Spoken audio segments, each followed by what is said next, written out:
উড়ন্ত বিমানে যাত্রীদের হাতাহাতি। বিশ্বের তোলপাড় করা খবর এবং সাড়া জাগানো খবর পেতে অবশ্যই আমাদের চ্যানেলটিতে সাবস্ক্রাইব করে রাখবেন।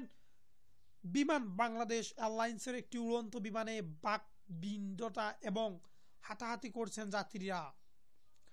অনাকাঙ্ক্ষিত এই ঘটনায় পুরো ফ্লাইটের যাত্রীরা আতঙ্কিত হয়ে পড়েন। রবিবার রাতে সৌদি আরব থেকে বাংলাদেশগামী বিমান বাংলাদেশের একটি ফ্লাইটে BG038 এমন ঘটনা ঘটে। ফ্লাইটে থাকা যাত্রী ও বিমান সূত্রে জানা গেছে, সৌদি আরবের জেদ্দা থেকে শনিবার স্থানীয় সময় সকাল 6টা বিমানটি যাত্রী নিয়ে চট্টগ্রাম হয়ে ঢাকায় আসার কথা ছিল, কিন্তু ফ্লাইট ছাড়ার আগ মুহূর্তে বিমানের কার্গোডারের লক কাজ না করায় ফ্লাইটটি আর ছাড়ে যায়নি। ফ্লাইটে থাকা যাত্রীদের অভিযোগ, জেদ্দা বিমানবন্দরে বিমানের কোনো কর্মকর্তা স্থানীয় সময় 12টা পর্যন্ত যাত্রীদের খোঁজ খবর নেয়নি। পরবর্তীতে যাত্রীদের জানানো হয় 26 মার্চ সকালে জেদ্দা থেকে বিমানটি ছাড়বে। যাত্রীদের হোটেলে থাকার ব্যবস্থাও করা হয়।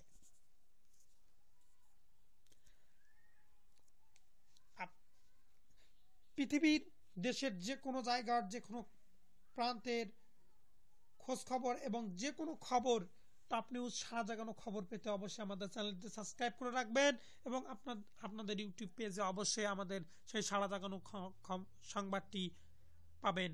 ধন্যবাদ, সবাই ভালো থাকুন, সুস্থ থাকুন এবং আমাদের চ্যানেলটিতে সাবস্ক্রাইব করুন।